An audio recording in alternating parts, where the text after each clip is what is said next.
alright, this movie's great, but if the genders were switched, this movie would totally be canceled.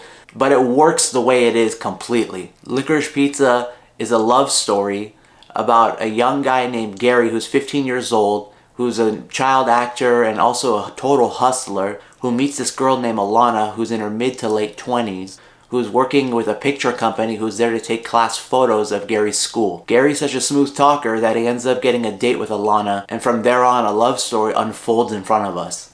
I gotta say, this movie was great, guys. I didn't know what to expect from the previews. Licorice Pizza, the name doesn't even make sense. It's kind of a weird story. It's set in the 70s, but this movie is a total vibe, guys. The whole thing is just one big vibe. You're just feeling everything about this movie. It's so much fun. I gotta talk about Gary. Gary's a little hustler. He's a child actor and he opens up multiple businesses and he's just a little badass. He's such a smooth talker. He's good with the ladies. He's good with businesses. He's good with people. He's just great all around. He's a well-rounded little kid.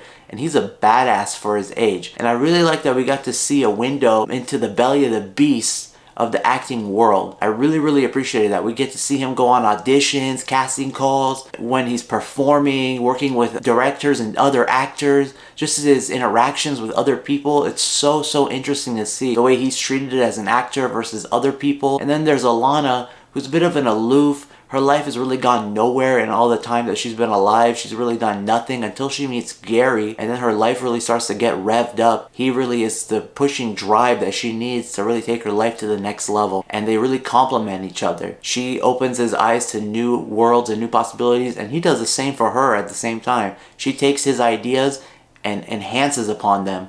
And they're just a good couple. They're a good mesh for one another. But at the same time, Alana's pretty much twice the age of Gary.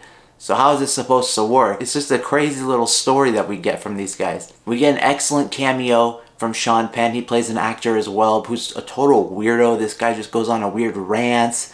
And Sean Penn does a great job of playing this character. He's an adrenaline junkie. And it's just a great role for him. We also get a great cameo from Bradley Cooper. He plays Barbara Streisand's boyfriend. And he's also a total chick magnet. He's always after catching tail. This guy is out of control with the ladies. He's always putting moves on people, even Alana. Gary doesn't like that too much, and we see that unfold. And you get a scene from this where your heart just stops, guys. We get a lot of good stuff in this movie. We get a lot of laughs, we get a lot of drama. But there's one scene in particular, the truck scene. If you've seen it, you know what I'm talking about.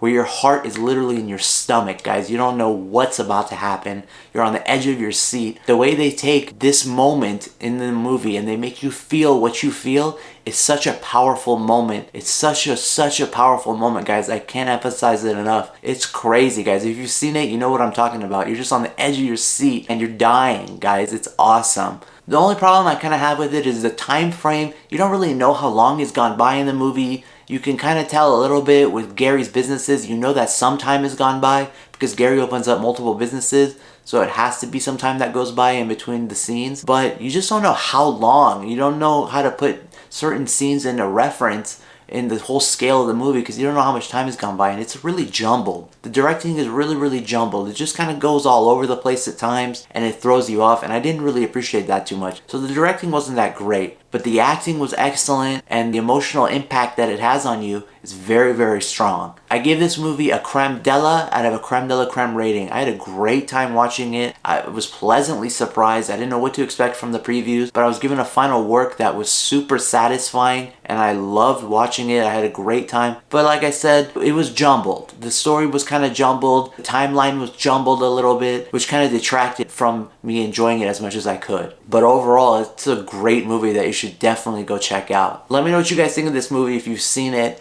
And I want to know, are you guys excited about this film? Have you even seen any previews for it? If you guys haven't heard of this movie, definitely check it out. It's definitely worth a watch. And if you've seen it, I want to know what you guys think of it. Let me know in the comment section below. Alright guys, thanks for watching and make sure to subscribe for more content and reviews. And I'll catch you on the next According to Ash.